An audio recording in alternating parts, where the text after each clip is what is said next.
You might get the idea based on seeing how I live in my neighborhood that this is not a wealthy town. And you know what? You would be dead wrong, because you can't really judge by my area because there are some really spectacular homes here. I'm on McDonald Avenue and I'm continuing with my tour of basically things Hollywood in Santa Rosa. McDonald Avenue is probably one of the richest residential streets in Santa Rosa, named after a famed industrialist, I guess railroadist of the mid 1800s. It's an extremely wide road. These homes run $2 to $5 million on this home, but without a doubt, one of the most spectacular homes that you'll ever see is at 1015 McDonald Avenue. A home that was built in 1879, and it is called the Mirabelle Mansion. I don't know, I'll try to get this camera through here, you can see it, but this is an absolutely spectacular home. And I don't know if any of you have ever seen the movie Pollyanna starring Haley Mills, the Walt Disney movie. This was the home that was featured in Pollyanna, and you can see the fountain out front. And it is just an absolutely beautiful home. And these people spent a fortune to purchase this home and fix it up. So, absolutely beautiful.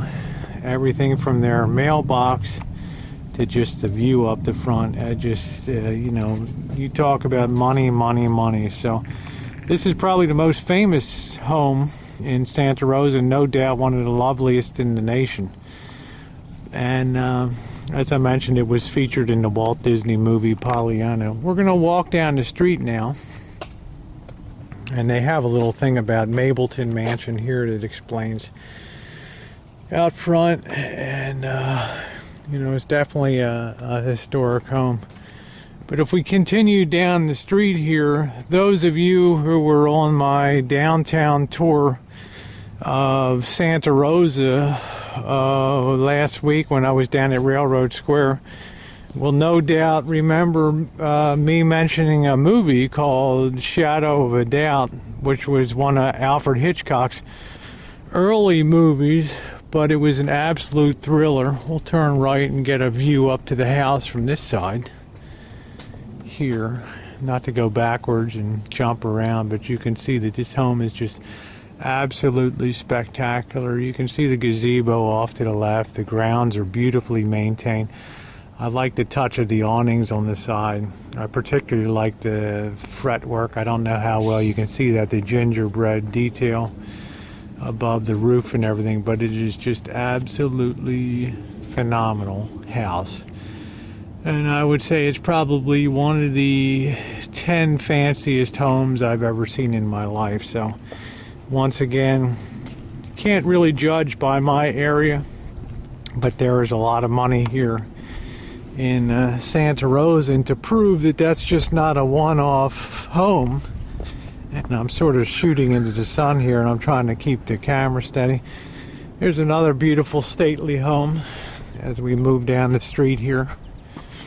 A southern sort of Georgian colonial style with the columns, and just a beautifully well maintained home. And it's kind of weird, you hear me kind of lowering my voice as I go by because it's so quiet here, and I'm used to having to bellow in my neighborhood to be heard, but you almost feel like you're in a church back here. It's so special and so quiet.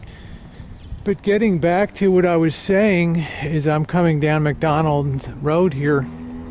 There's another house off to the left across the street that was featured in Alfred Hitchcock's movie Beyond a Shadow of a Doubt with Joseph Cotton and Teresa Wright. And if you haven't seen the movie, I'm going to suggest again that you go on Netflix and rent the movie, because of all of Hitchcock's movies, at least in my mind, Shadow of a Doubt is truly one of the best.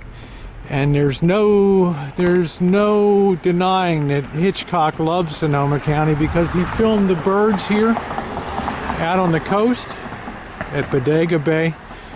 But he used this home to feature Teresa Wright's family in Shadow of a Doubt, with Joseph Cotton as the deranged uncle and Mary Widow killer. And I'm not going to give away the plot of the movie, but it is exciting, and it was shot in Santa Rosa. So basically, on one street here we have two very famous homes and a heck of a lot of money. So we're going to head downtown, and I'm going to thank you again for watching this little blurb. I hope you found it informative. Sort of gives a better view of the city here, and enjoy the rest of your day.